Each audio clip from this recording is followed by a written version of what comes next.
Good morning class 12th student, welcome to LFCS online classes. बेटा आज हम लोग चैप्टर 3 के NCERT पर बेस्ड टेक्स्ट एक्सरसाइज के न्यूमेरिकल क्वेश्चन सॉल्व करेंगे। देखिए क्वेश्चन नंबर 1 है हमारा 3.1 NCERT के चैप्टर 3 का आंसर नंबर 1 देखेंगे। आंसर नंबर 3.1 कह रहा था storage battery of a car has an EMF of 12 volt. EMF हमारा दे दिया बेटा 12 volt. EMF electromotive force 12 volt दे दिया है। If the internal resistance of the battery small r is equal to 0.4 ohm, what is the maximum current that can be draw from the battery? I max, maximum current आपसे पूछ रहा है, तो direct फार्मूले पे सॉल्व होगा बेटा। देखिए हमने आपको current in the circuit I is equal to E upon R plus R बताया गया है, बट यहाँ एक्सटर्नल रेजिस्टर कनेक्ट नहीं है।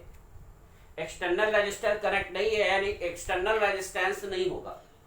EMF हमारा दे दिया बेटा 12, R हमारे पास नहीं 0 plus 0.4, then I max is equal to हमारा हो जाएगा 12 डिवाइडेड 0.4, डेसिमल हटा देंगे, ऊपर एक जीरो बढ़ जाएगा, 120/4 यानी 30 एम्पियर, यानी कि 30 एम्पियर का करंट फ्लो होगा।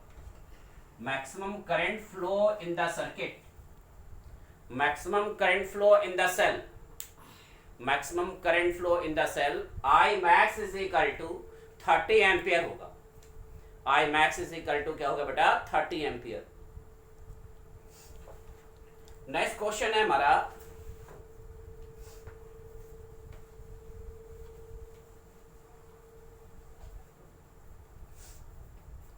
नेक्स्ट क्वेश्चन है 3.2।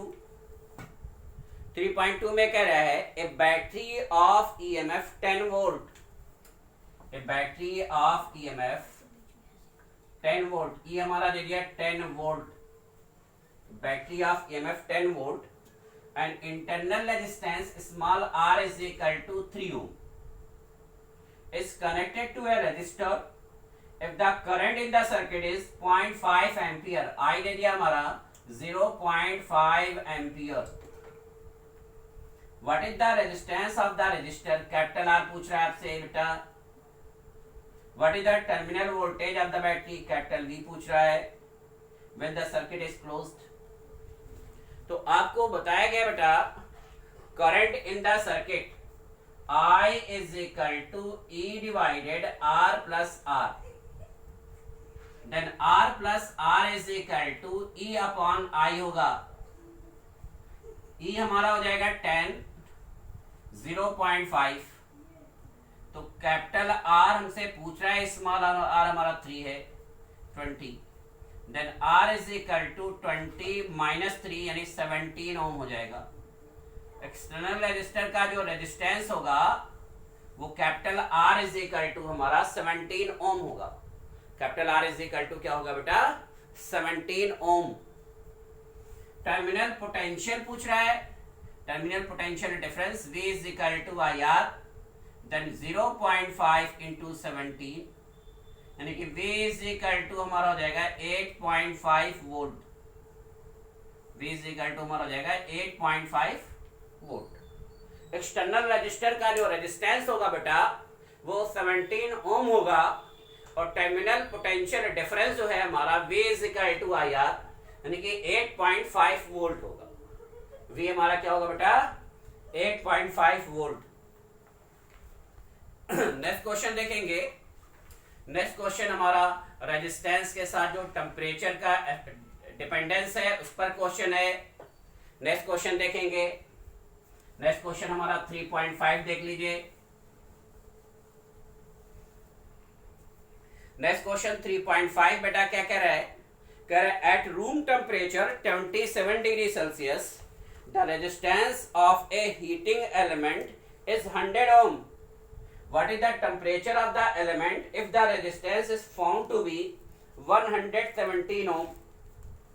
Given that the temperature coefficient of the material of the resistor is 1.7 into 10 to power minus 4 पर डिग्री सेल्सियस। तो देखेंगे बेटा answer number 3.5 at room temperature T1 हमारा दे दिया है 27 degree Celsius. The resistance of heating element R1 is equal to 100 ओम।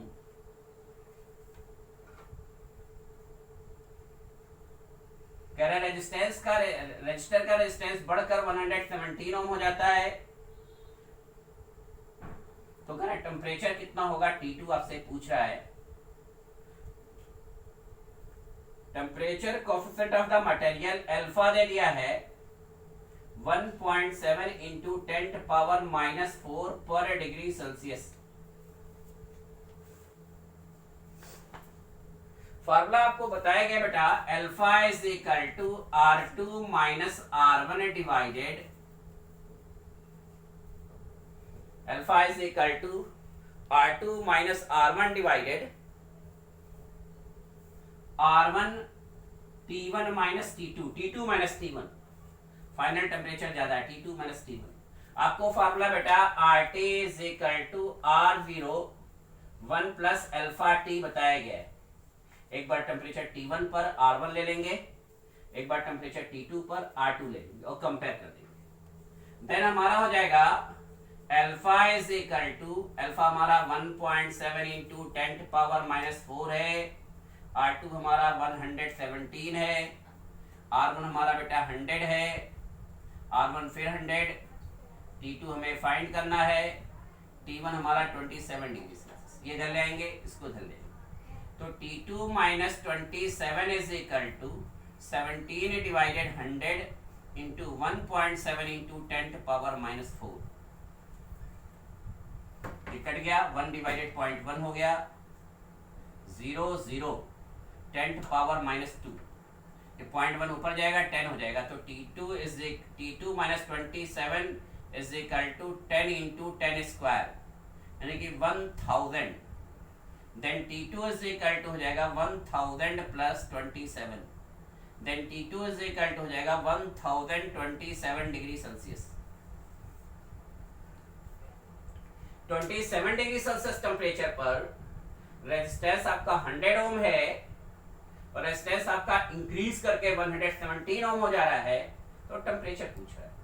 तो alpha is equal to 1.7 into 10⁻⁴ पर डिग्री सेल्सियस दे दिया। तो बेटा हमने आपको RT is equal to R0 1 plus alpha T बताया है।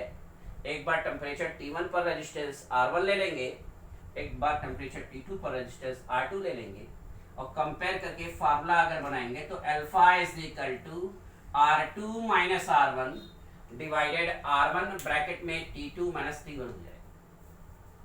तो हमारा यानी 117 ओम पर जो टेम्परेचर है वो 1027 डिग्री सेल्सियस, लेकिन 1027 डिग्री सेल्सियस टेम्परेचर पर रेजिस्टेंस आपका इंक्रीज होकर 117 ओम हो जाएगा। बेटा ये जो एनसीईआरटी बेस्ड न्यूमेरिकल क्वेश्चन आपको हमने बताया है, इसको नोट्स कॉपी पे नोट्स बुक में राइट करके रिवाइज करना है और एनसीईआरटी के और न्यूमेरिकल क्वेश्चन सॉल्व करने हैं। नेक्स्ट क्लासेस में हम आपको metre bridge, potentiometer and uses of potentiometer, ये 3 टॉपिक इस चैप्टर में रह गए हैं, ये हम आपको एक्सप्लेन करेंगे। Thank you.